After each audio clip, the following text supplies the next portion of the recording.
আসসালামু আলাইকুম। আজ মহরম,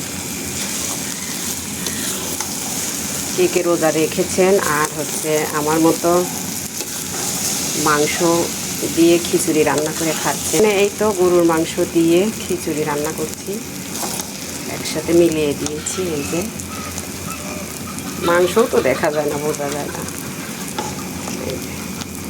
আর এখানে ডাল দিয়েছি, মসুর ডাল, মুগ ডাল আর বুটের ডাল, 3 রকমের ডাল দিয়ে খিচুড়ি রান্না করছি। এখন তাও অতটা ভালো আসতেছে না, কিন্তু খিচুড়ির যে একটা কালার, সে কালারটাই আসতেছে না, কেমন জানি সাদা সাদা কেমন। খিচুড়ি কালার তো সবসময় হলুদ হয়, সে কালারটাই আসছে না। যা হোক, না আসলে কিছু করার নেই, কারণ ক্যামেরায় অনেক সময় অনেক কিছু ঠিক মতো আসে না।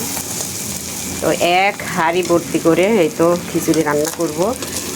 খুব একটা ঝরঝরেও না, আবার খুব একটা লেটকাও না।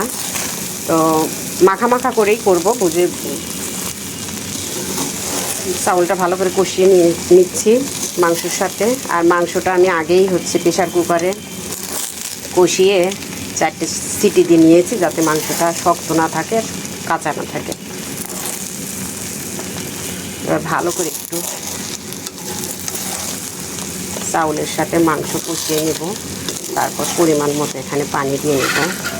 আর এই খিচুড়িটা খেতে কিন্তু অন্যরকম মজা লাগে, অনেক টেস্টি হয়। আর তাতে কুরবানির মাংস সঙ্গে, গরুর মাংস তো এমনিতেই যে কোনো জিনিস রান্না করলে মজা, আর কোরবানির মাংস তো আল্লাহর রহমত, বরকতের মাংস, এটা আরও সুস্বাদু টেস্টি হয়।